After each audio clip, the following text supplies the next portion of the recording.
Hello everyone, welcome back to another video of Tech Basic. In this tutorial video, we are going to learn how to log in Muthoot Finance. First step is to open your browser. After opening your browser, click on the search bar and type in Muthoot Finance login. Now scroll down a little bit until you see this logo, click on it. Here you'll need username and password to log in, so type in your username.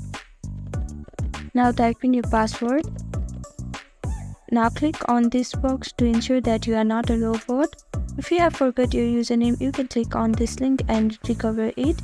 And if you have forgot your password, you can click on this link and reset your password. If you don't have an account yet, you can click on register and create a new account.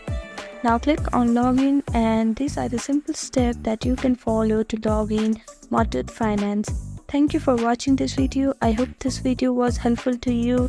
Please like, share and subscribe to our channel, and don't forget to comment down below if you have any queries. Thank you.